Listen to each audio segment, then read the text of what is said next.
No Purpose Without Love is a podcast dedicated to helping you find purpose through the relentless pursuit of God's love. The unfortunate reality is that we are born into a world that does not know God. Since God is synonymous with love, to be without God is to be without love. This podcast aims to bring light to the dark areas of your life so that you gain a deeper connection with love as a person, more affectionately known as Jesus. Jesus spoke often about the kingdom of God, and in the kingdom, love is the why behind everything that exists, including our purpose. I am your host, Dave Guerreso, and my hope and prayer is that you will experience the overwhelming love of God so powerfully that you will become love to a world that is still very much without love. God has given me the ability to provide the spark, but He wants to fan into flames the purpose that He has for you, which always leaves a trail of breadcrumbs leading right back to our Father and Creator. Please remember to follow this podcast to continue receiving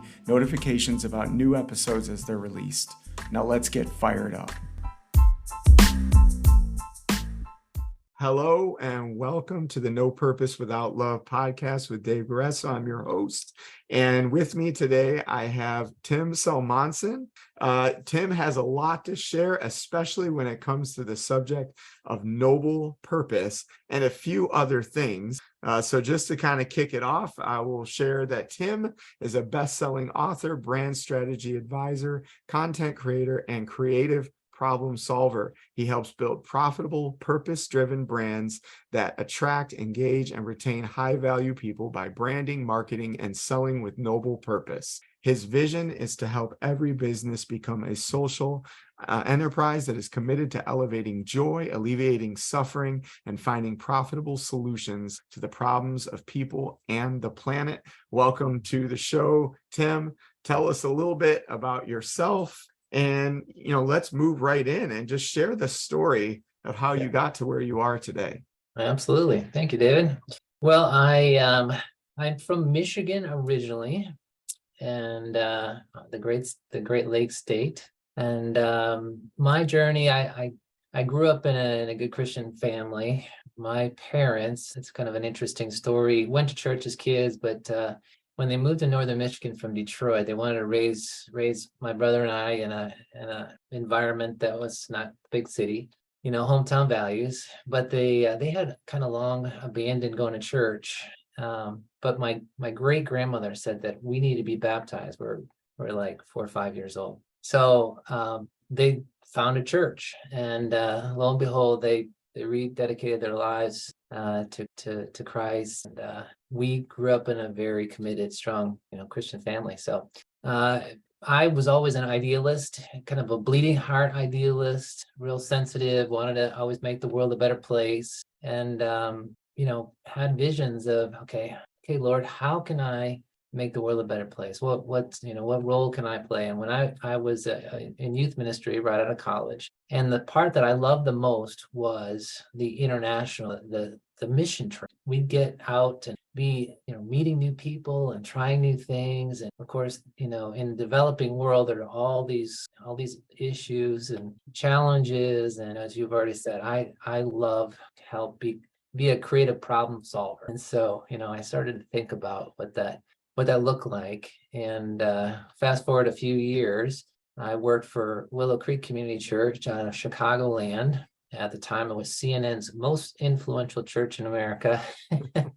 And it was just the world's greatest job. I would work within the network of people that we had built relationships down there in the Dominican Republic, and find out what their needs were. And then I would share those needs with the church, and they would recruit volunteers to come down and help in different capacities. One of our partners was Habitat for Humanity. We had medical missions groups that came down. So really had a little taste of it all. And they wanted to outsource that program, the short-term teams program, and end up partnering with an agency in St. Petersburg, Florida. So that's how I ended up in St. Pete. Now that was not a great fit for me, and it was kind of short-lived. After about 6 months, I started my own nonprofit. And so with the vision of, being a do-gooder and going to the world and working with volunteers and trying to help overcome various forms of poverty in different parts of the world. I traveled, I think, more than 30 countries, and Wow. saw not a lot of the really nice places that most people travel to, but it was a tremendous experience. But I could tell that, man, we were just putting band-aids on these social issues that needed more sustainability. Have a long-term commitment to these projects and programs that we were working in. So I basically had an epiphany about 10 years ago. I did that for about 10 years. And about 10 years ago, I had this epiphany that, businesses have the human capital and the financial capital to be able to fill in the gaps of society, the gaps where, people are just kind of being left on the margins and not being served. And if businesses were more intentional about what their contribution was, not just what a product or service they were trying to bring to market, but really what change they wanted to see happen in the world, what problem they were solving. This is when I really became committed to the whole idea of helping businesses grow and develop brand evangelists around what we call is the noble purpose. So that's what I commit myself to now, is helping businesses clarify, communicate, and then integrate this noble purpose, this higher purpose into their company. Companies that reflect this type of philosophy would be like Patagonia or Warby Parker or Tom Shoes or Bombas Socks. I mean, these are companies that have elevated their brand because they have contributed to the world in some other way other than eyeglasses in the case of Warby Parker, or socks, shoes in the case of Tom Shoes. And they continue to actually expand their services because they see, how they can meet more needs, which is awesome. But yeah, that's kind of my story. I majority of my life in nonprofit, and then just, okay, God, help me to help businesses become mission minded, fulfill a higher purpose that not just about making money. It's always people over profits. Well, going back to when you said you had traveled and done been to 30 different countries. So a couple things come to mind that I wanted to address around that. Is one is, like, there usually is some correlation between one's purpose and either the pain, the challenges, or the problems that they've gone through earlier on. And so I can definitely kind of see, what that correlation to some degree with you. But I was going to ask, like, what other challenges occurred and what did you learn from that? But also, one thing I've learned from talking to folks from different countries who have grew up or spent many years in different countries is there is a large level of diversity depending on where you come from and what part of the world you come from. And this, being from, in so many different locations, I'm willing to bet you gained a lot more insight about the world at large and how things operate, not just from United States or North America, Canada, but how has that shaped also the vision that you have? Well, I think what you realize when you travel to the different parts of the world, and especially the under-resourced parts, is how resourceful people can be. And it's funny, you oftentimes, if you've ever been on a mission trip or you've ever served in that capacity before, what you hear people say is they just seem so happy. They have such a great sense of family, and they're so, like, committed to each other, like community. And we all long for community, especially in the Western world. We're so isolated. We literally just get in our car that's parked in the garage and open the garage door up and head to work and come back, and we are just so isolated from our own community, from our own neighbors. And what is the observation that people make, and what I find as well, is that we are committed to relationships largely based on degree that we need people. And I would say this is probably my definition of poverty, and it's not original.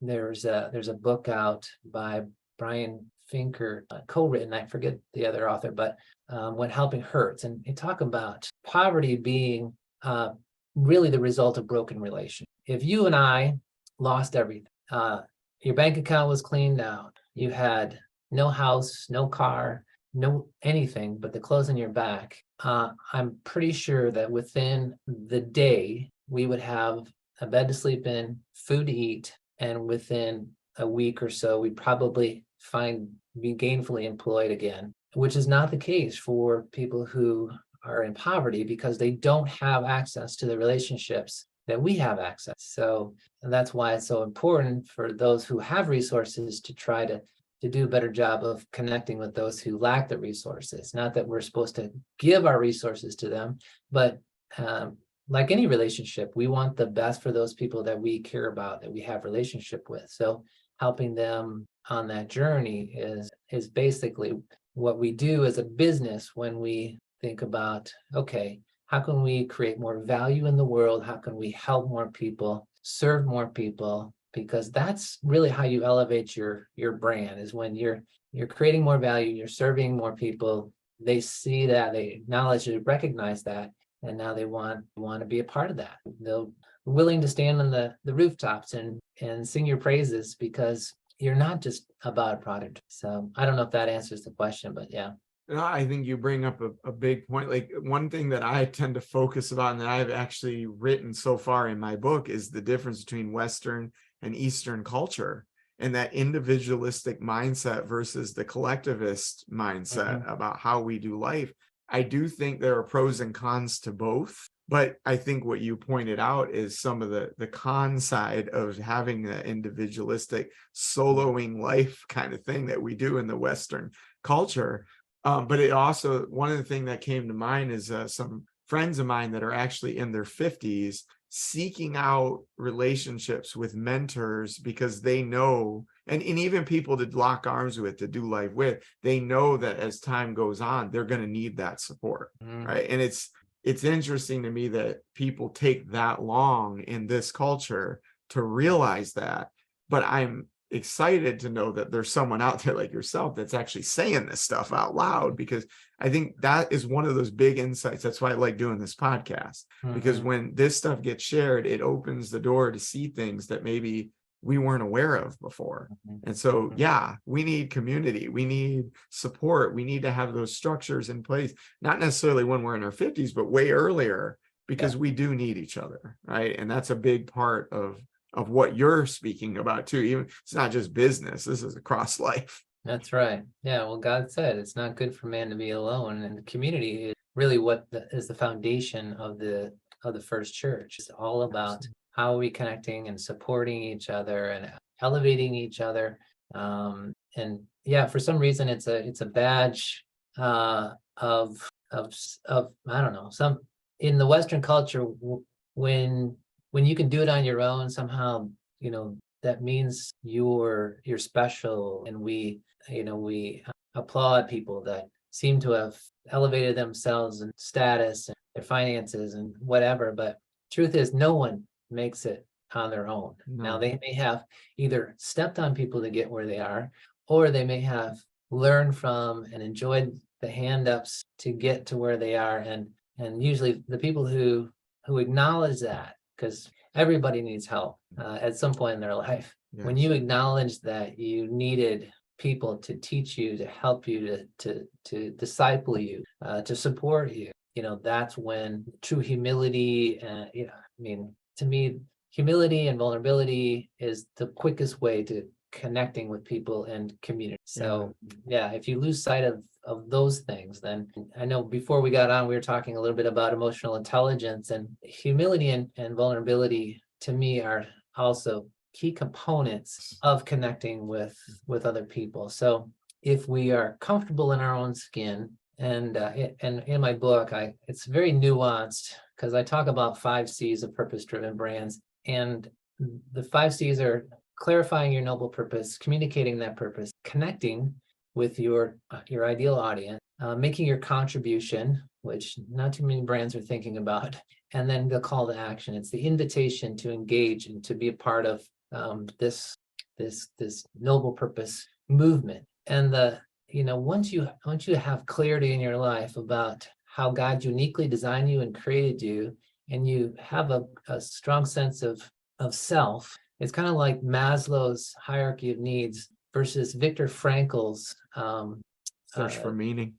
search for Yeah. meaning. Exactly. Yeah. So you've got Maslow talks about this self-awareness. So self-actualization is being the pinnacle of this triangle that we build our lives on, all the needs that we have, and we're striving to self-actualization. But what I would purport and what Frankl said is that really it's transcendence. It's once you know how you're uniquely created, then it's our responsibility to give that away. It's our responsibility to take what we know about ourselves and then find where we're to contribute, where we're to, to give back. Because it's when we do that we find fulfillment and purpose and meaning. So, back to this idea of emotional intelligence and communicating. So it's self-talk as much as it is about how we're communicating our purpose to those around us and to our teams and to the larger community.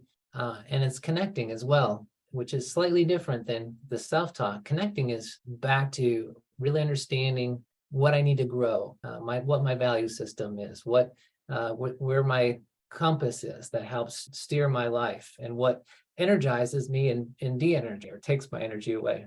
I don't know if de-energizes. Anyway. We make up words here. It's okay, Tim.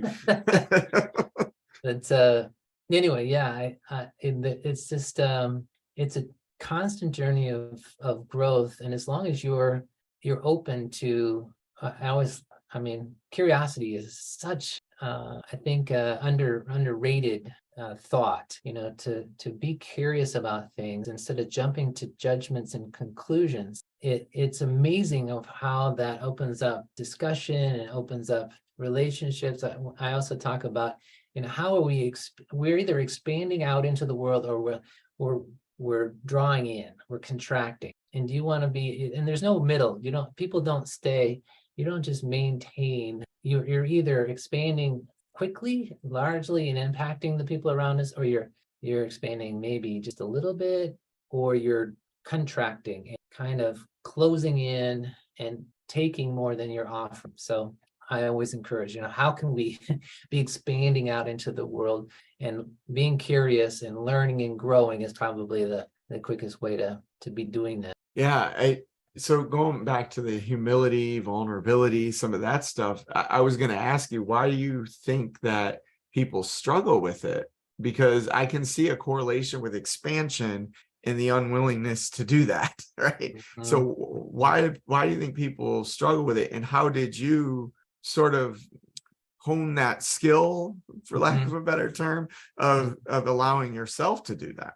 I just find that the rewards are so much greater when you take a position of humility and vulnerability. It's back to the pride of doing it on your own and not showing. The sense that you can't, the more you can project, it's what we call the social media face, right? Instagram face. We put our best face out there. We talk about the great food that we eat or the great experiences we have, and we project out into the world what we want people to believe about ourselves. The problem comes when what we want people to believe about us doesn't really line up with what we believe. And so that's part of the journey of emotional maturity and intelligence, is being humble enough and vulnerable enough and transparent enough to say, I'm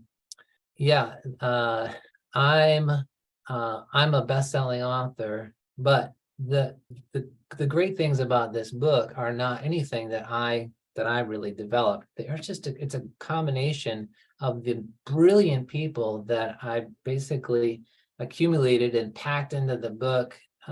So I don't take any credit for really the content there. I just kind of assembled a bunch of stuff, and I would much rather project into the world my need for you, my need for others, and my desire to learn from others, because you gain so much more. I've been on calls with some people that I could tell were way more successful, way more accomplished, way wiser than I was, and I knew right away I had the chance. I could take, had two choices. One, I could try to impress them and try to pretend that I was at their level, or I could take a position of humility.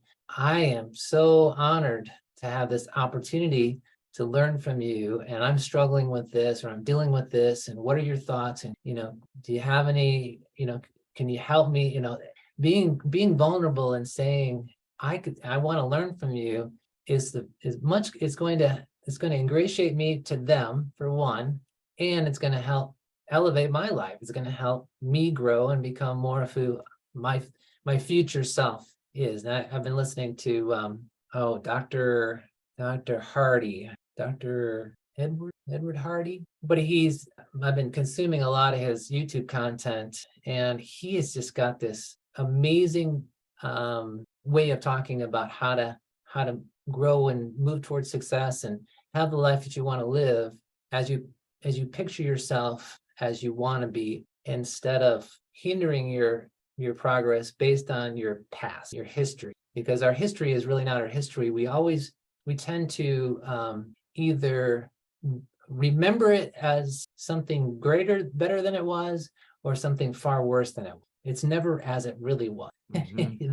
The good old days really weren't the good old days. You make them good because you remember the good things, but you tend to forget the bad thing. And you could say the same thing about the bad thing. So It's just this amazing journey that we don't think about. We don't allow the past to shape our future, and we live in the present with the future in mind. So it's much more, what would you call it? There's not this hierarchy. It's just they're all kind of on a level. You learn from the past to live in the future, to grow, to be the person you. I've never heard it stated that way.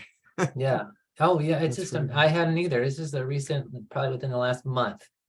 How you can use the past and put yourself in the past and give yourself grace. Mm-hmm. We can use this terminology in Christian circles, but you give yourself the grace, knowing that previous self, that person I was in my 20s, and the dumb things that I did when I was in my 20s, they didn't know any better. They didn't have the tools that I have now. I didn't have the experience. I didn't have the emotional intelligence or the spiritual maturity to make the kind of choices that I would make now. And instead of feeling shame that I did those things, that I thought that way, that I responded in that way, I can just learn from that. Wow, that Tim was a knucklehead, and he was a knucklehead because he didn't have this and this and this. And so how can I take that and learn from that, and know that there's something to be learned there? Like, I'm very prophetic, and I tended to be much more harsh with people. I would see things and I would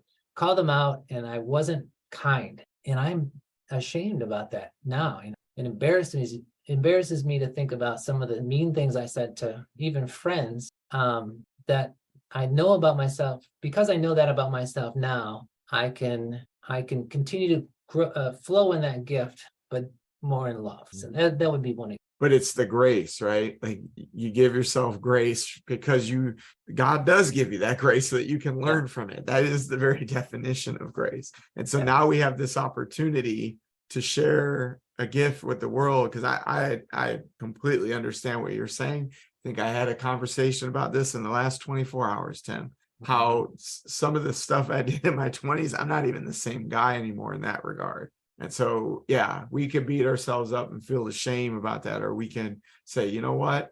I'm loved. I'm going to learn from it and use what I've learned to be better. Mm-hmm. So good point.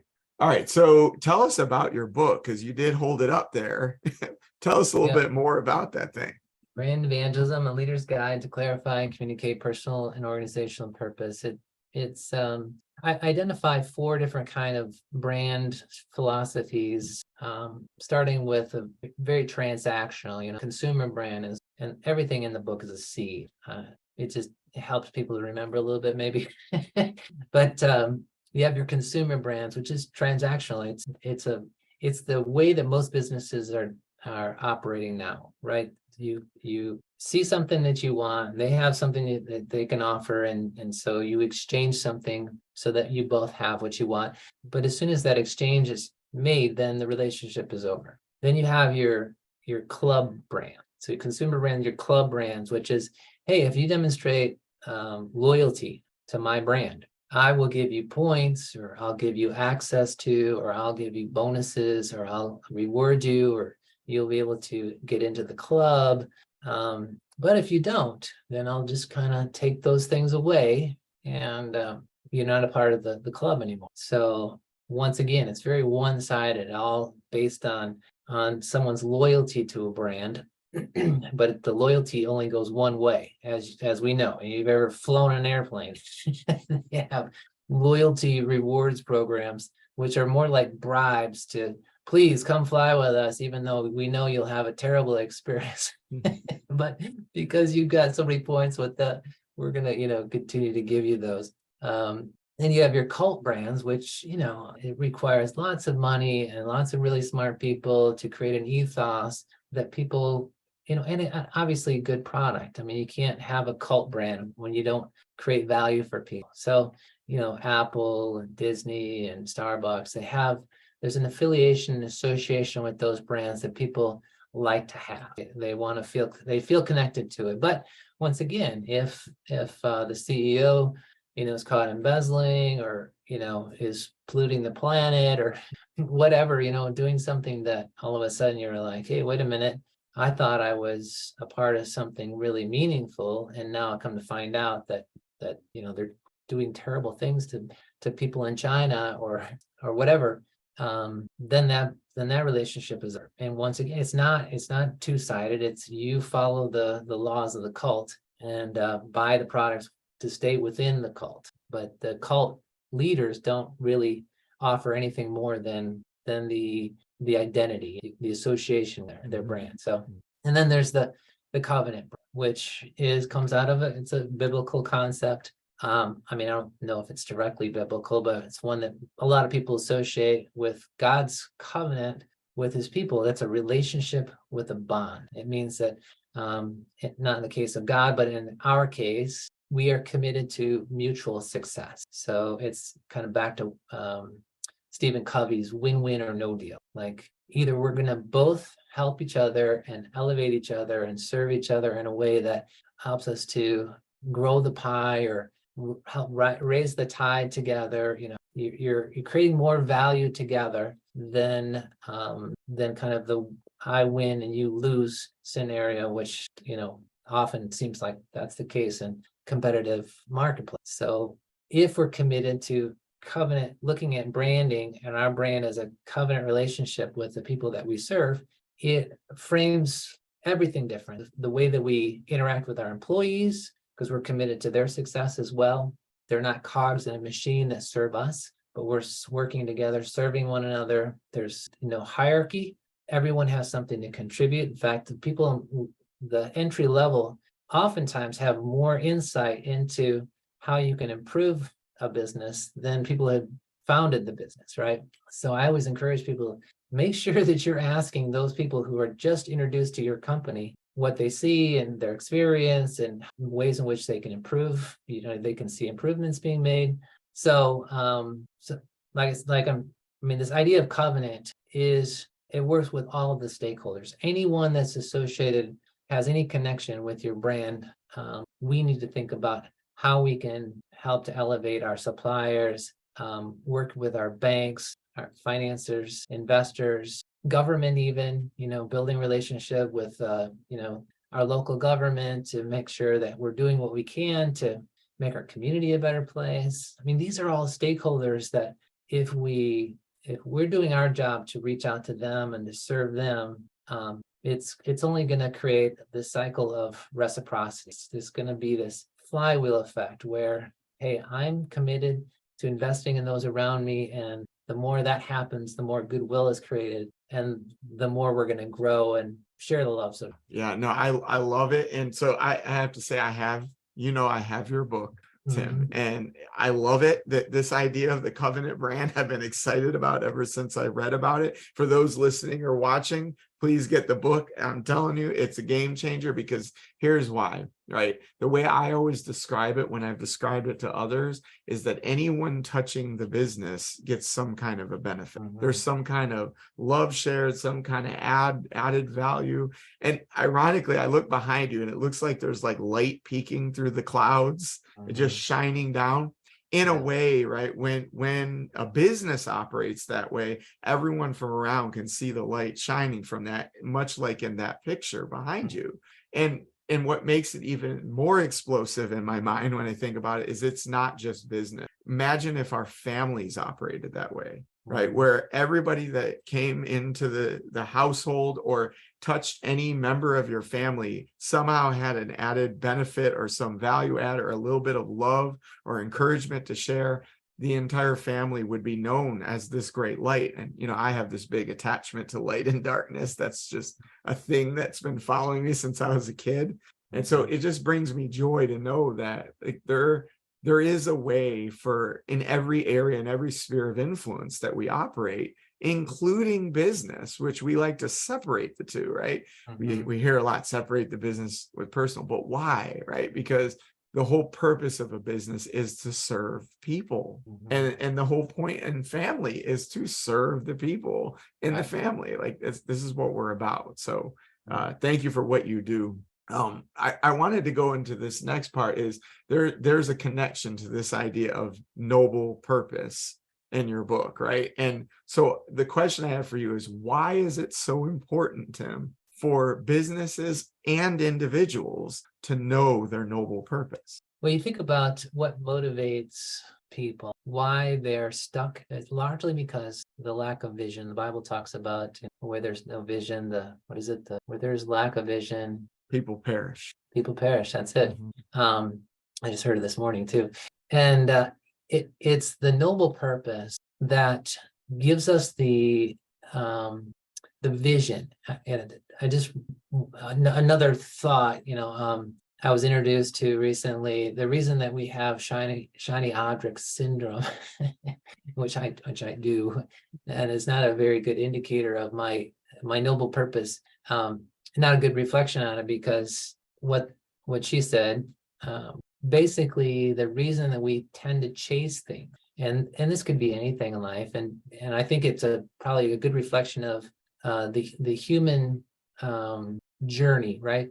We're young, and when we're young, we're pursuing a lot of things, figuring out who we are, what energizes us, what steals our energy, what we care about, what we don't care about. And oftentimes, because of our longings and desires and family of origin and family history, or just in general, our backgrounds, we are motivated in different ways. And without the noble purpose, we will just continue to try to fill our lives with things that are distraction. So having a noble purpose, whether it's a company that creates such clarity for everyone who's associated with that business, the noble purpose, the thing that's there are 5 criteria or 5 characteristics I taught when I present this idea of noble purpose. First of all, it has to be in service of others. It can't be profit. We're going to grow this thing. We're going to be the best. We're going to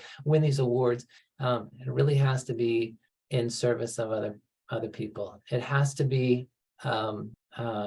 what's the word? It has to have I don't know why it's legal. Can't break any laws. I don't know why the term's not. It's just escaped me. But anyway, it has moral and ethical. There it is. Yeah. It has to be moral and ethical.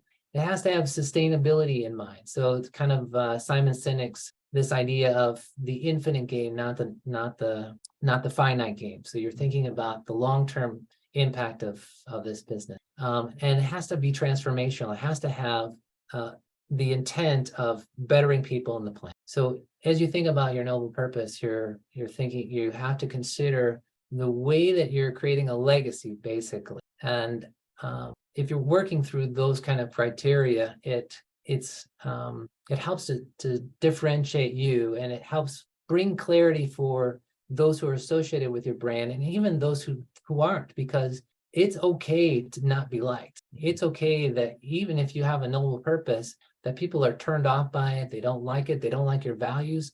That's fine. That's okay. I mean, it's Chick-fil-A, you know their values, right? And you may never want to eat a chicken sandwich from Chick-fil-A because these people are Jesus freaks. They close on Sunday. Have this focus on serving people, and it just feels kind of touchy-feely or whatever. Mhm. So you may not resonate with the Chick-fil-A brand, but obviously there's a huge portion of our population that does. It does. So yeah, so keep that in mind as you think about noble purpose really helps you to stay on track with the things that God's called you to do. And it will also be a way to vocalize or express to the world what you're for, what you care about, what your value system. And the Bible's really clear that sometimes to some you will be the fragrance of life, to others you will be the smell of death. So you can't be the fragrance of life for everybody. It just doesn't work that way. And I want to point out too about Chick-fil-A that despite McDonald's being around for far longer, having far more stores, and also staying open on Sunday, Chick-fil-A far surpasses them from a financial perspective, which tells me that people recognize what Chick-fil-A's brand is all about, and something about it resonates with them, even if they don't recognize it consciously, why it's resonating with them. Something about it draws people to them. And I think the reason for that is we're hardwired for this. Mhm. We know that a lot of the things of what you're saying about being in service to others and just wanting to do things in love, something about that resonates with people all over the planet. And whether they want to acknowledge that or not, it's there because we're made in the image of God in the end, right? And so we have that same thought process deeply embedded in our being. Yeah. So that's good. So what are some ways that folks can reach you, and what services do you provide? Yeah, you can go to socialessent.com. It's it would be Social Economic Enterprises, but socialessent, ECENT.com at the end. And I'm on LinkedIn, Tim Salmonson. Not too many Tim Salmonsons, in fact, very few. So typically I'll be it's spelled like salmon, the fish with an S-O-N on the end. So it's easy to remember, the son of a salmon. And on most social media channels, I'm not super active on all of them, but you can find me and DM me through any of those channels. Typically, I'll find you eventually.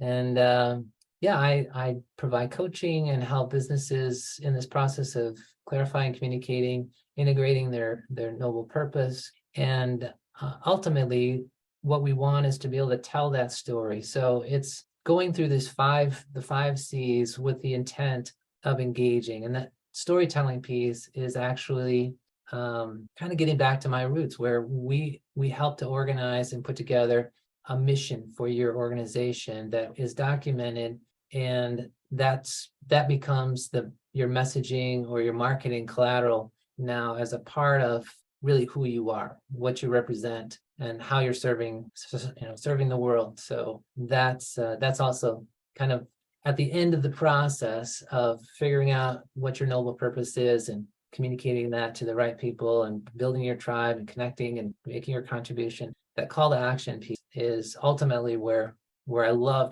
to bring the business and get people engaged and involved in the higher purpose of your organization. Absolutely. Thank you, Tim. So just as we wrap up, what is one final word that you want the listeners to hear?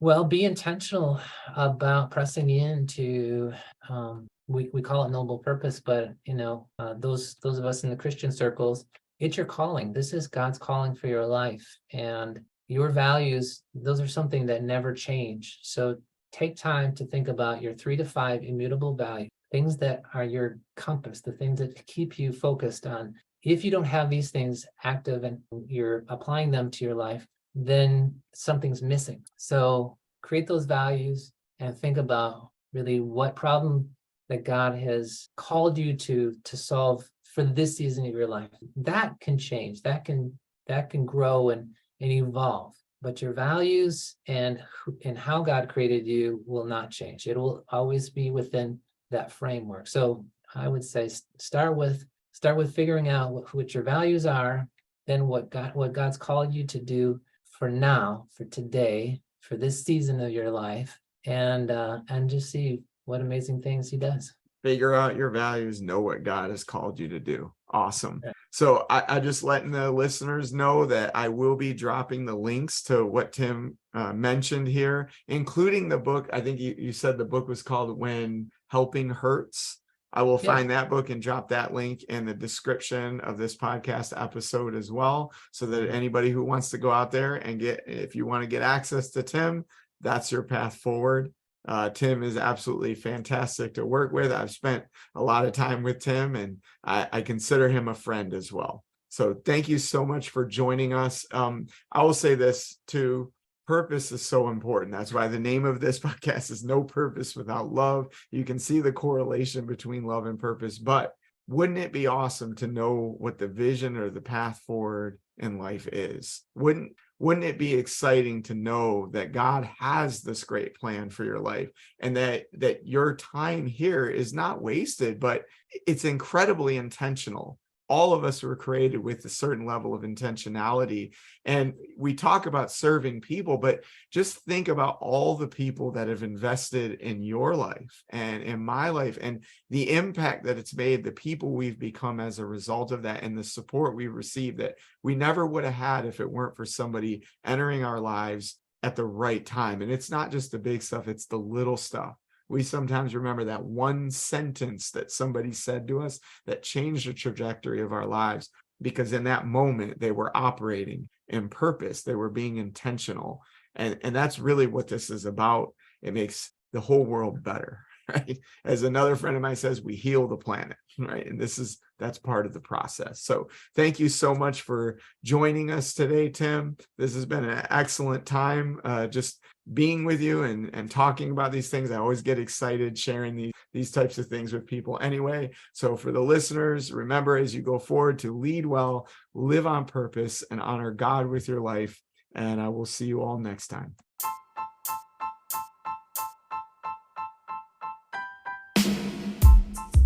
Thank you once again for listening and supporting the No Purpose Without Love podcast. If you like what you've been hearing, please remember to follow this podcast to continue receiving notifications about new upcoming episodes. For more information about how to start your own purpose-filled journey, or to get in touch with me, you can start my online course by going to courses.beaconleaders.com, or you can email me at info@beaconleaders.com. You can also visit my website at www.davideguerreso.com.